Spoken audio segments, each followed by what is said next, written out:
প্রিয় ভাই ও বোনেরা, আজ আমরা যে ঘটনাটি আলোচনা করব এটি শুধু একটি গল্প নয়, এটি ইতিহাসের অংশ।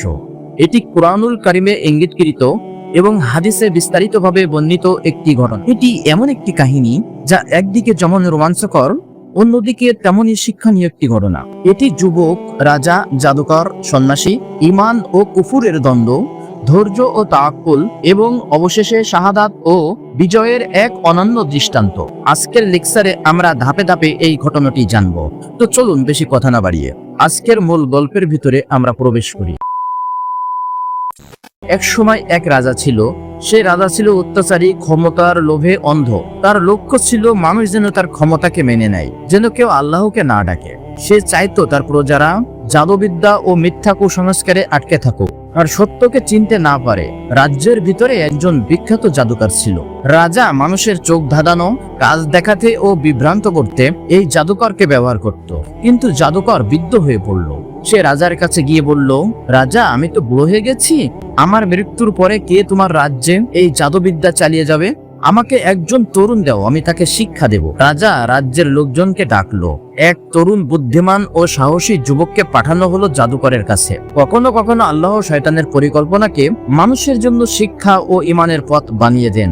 পথে একদিন সে দেখলো জঙ্গলের ভিতরে একজন সন্ন্যাসী থাকেন।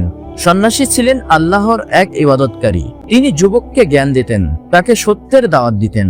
একদিকে জাদুকর, যিনি তাকে কুফরি ও বিভ্রান্তি শিক্ষা দেন। অন্যদিকে সন্ন্যাসী, তুমি এক আল্লাহকে মানো, এক আল্লাহর দাসত্ব করো। যুবক প্রতিদিন ভাবতো, কার কথা ঠিক, জাদুকরের নাকি সন্ন্যাসীর?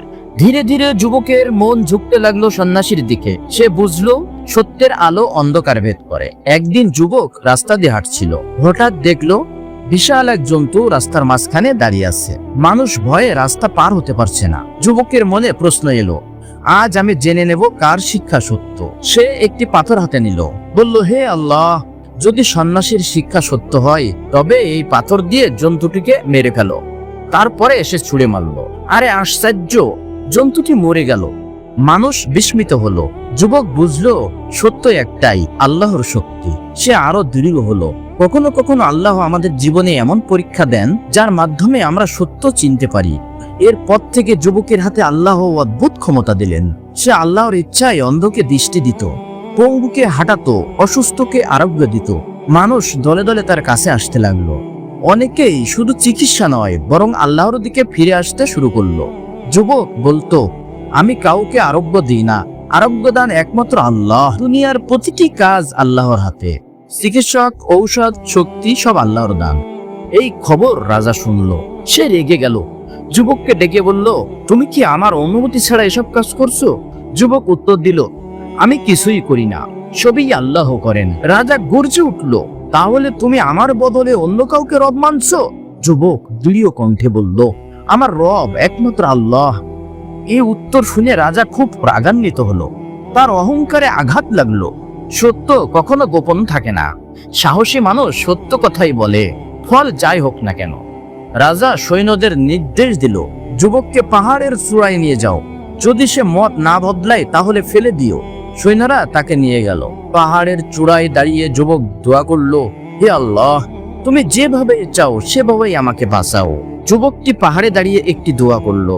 দোয়াটি সবাই শিখে রাখুন, আল্লাহুম্মা গফিরহিম বিমা শিতা। আমি আবারও বলছি, আল্লাহুম্মা গফিরহিম বিমা শিতা। তারপর হঠাৎ পাহাড় কেঁপে উঠল। সৈন্যরা পড়ে গেল। যুবক নিরাপদে ফিরে এলো। রাজা আবার আদেশ দিল, তাকে সাগরে নিয়ে যাও।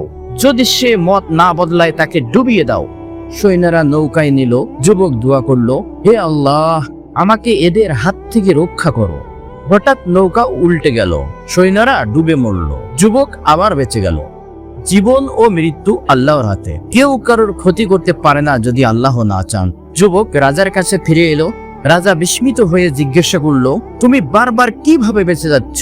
যুবক বলল, আমাকে তুমি একভাবে মারতে পারো, যদি তুমি পুরো লোক সম্মুখে আমার উপরে গুলি ছোড়ো এবং বলো, এই আঘাত একমাত্র যুবকের রবের নামে।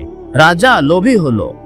সে ভেবেছিল এইভাবে আমি যুবককে মেরে ফেলবো এবং তার প্রভাব শেষ হয়ে যাবে। রাজা লোক সমাগম করলো, যুবককে বেঁধে ফেললো। ধনুক টেনে বলল, আমি যুবকের রবের নামে এই ধনুকটি ছুড়লাম। তারপরে যুবক শাহাদাত বরণ করলো। শাহাদাত আল্লাহর কাছে সর্বোচ্চ সম্মান। যারা আল্লাহর পথে প্রাণ দেয় তারা আসলে মৃত নয়, তারা জীবিত।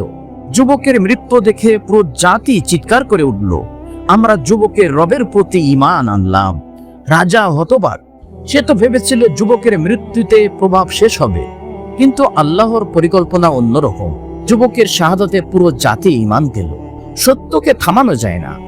একজন মুমিনের ঈমান আল্লাহর অনুমতিতে হাজার হাজার মানুষের হৃদয়ে ছড়িয়ে দিতে পারে ঈমান। প্রিয় শ্রোতাবৃন্দ, দোয়াটি সবার মনে আছে তো? আবারও আপনাদেরকে মনে করিয়ে দিচ্ছি, আল্লাহুম্মা গফিনিহিম বিমা শিকতা। দোয়াটি সবাই মুখস্থ করবেন এবং অবশ্যই কমেন্টে লিখে যাবেন। ভিডিওটি ভালো লাগলে লাইক এবং সাবস্ক্রাইব করতে ভুলবেন না। ধন্যবাদ।